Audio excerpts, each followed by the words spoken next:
இந்த வாரம் சந்தை செலவு எல்லாமே பார்த்துடலாம். ஃபஸ்ட்டு வந்து அரைக்கீரை வந்து 2 கட்டு வந்து 10 ரூபா அப்படின்னு சொல்லி வந்து எடுத்துருங்க. இது வந்து ஒரு கட்டு 20 ரூபாய்க்கு வரைக்கும் போயிட்டு இருந்தது. பட் எதுமோ இந்த வாரம் மட்டும் 2 கட்டு வந்து 10 ரூபான்னு இருந்தது. கையோடு அப்படியே எடுத்து வச்சிட்டோம்னா வேலை வந்து முடிஞ்சிடும். காலையில் சுத்தம் பண்ணிக்கலாம்.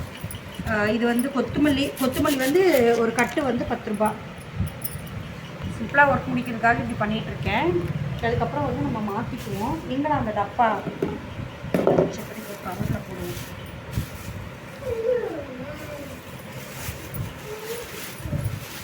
ஏன்னா ஃபேன் காற்றுல வந்து வச்சுருந்தோம்னா உடனே டக்குன்னு வந்து வாடிடும். அதனால வந்துட்டு கீரை ஐட்டம்ஸ் மட்டும் எப்போவுமே இந்த மாதிரி உடனே கவரில் எடுத்து சுற்றி வச்சுருவேன். அதுக்கப்புறம் காலையில் வந்து ஸ்கூல்லாம் தாட்டி ஃப்ரீயானதுக்கப்புறம் வந்து எடுத்து வச்சுக்கலாம் அப்படின்னு. இந்த பூ தான் வந்து ரேட் வந்து ஜாஸ்தி. 30 ரூபா வந்து இருந்தது. பட் இதுவுமே நம்ம டக்குன்னு இந்த காம்பெல்லாம் கட் பண்ணி எடுத்து வச்சிட்டோம் அப்படின்னா ஈஸியாக இருக்கும். சலுப்பு தெரியாது அதோடு நம்ம எடுத்து வச்சிட்டோம்னா. இது வந்து பூ வந்து 30 ரூபா. அது அடுத்து வந்து வாழைப்பழம் வந்து சீப்பு வந்து 20 ரூபா அப்படின்னு சொல்லி வந்து வாங்கியிருந்தேன். தேங்காய் வந்து ரொம்ப லோடாகுது.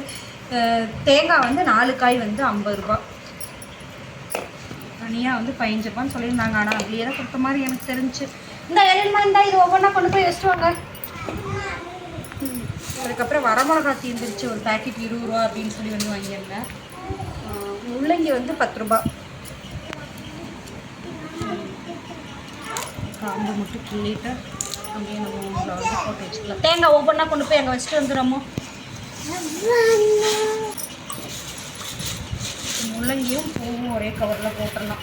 அடுத்து வந்து வெண்டைக்காய் வந்து பார்த்திங்கன்னா வந்து 10 ரூபா. இது வந்து கிட்டத்தட்ட ஒரு 1/2 கிலோ இருக்குமா.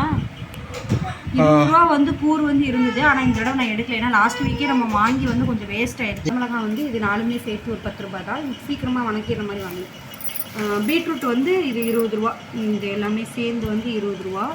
அதுக்கப்புறம் புடலங்காய், நாட்டு புடலங்காய் இந்த தடவை வாங்கிடணும். இது வந்து இது 3 காயும் வந்து 20 ரூபா. அதுக்கப்புறம் இவருக்கு பச்சை கத்திரிக்காய் பிடிக்கும் அப்படிங்களா, இந்த தடவை வந்து பச்சை கத்திரிக்காய் வந்து வாங்கியிருந்தோம். இது வந்து 20 ரூபா. அதுக்கப்புறம் மெயினாக வந்து வெங்காயம் வந்து இது பெரிய வெங்காயம் வந்து 40 ரூபா. அடுத்தது நாட்டு வெங்காயம், சின்ன வெங்காயம் வந்து நாட்டு வெங்காயம் வந்து கிலோ வந்து 60 ரூபா அப்படின்னு சொல்லிட்டு வந்து வாங்கியிருந்தோம்.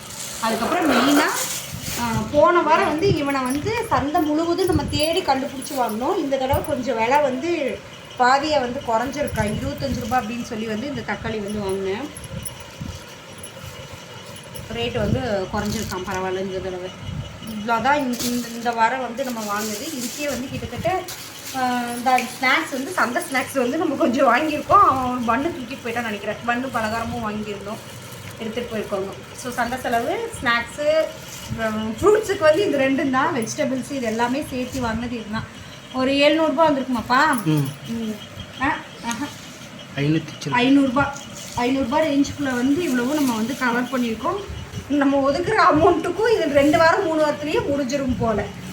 சரி, நெக்ஸ்ட் வீக் வந்து எவ்வளோ ரேட் குறையுதா இல்லை இன்க்ரீஸ் ஆகுதாங்கிறத நெக்ஸ்ட் வீக் வந்து நான் அப்டேட் பண்ணுறேன். பை.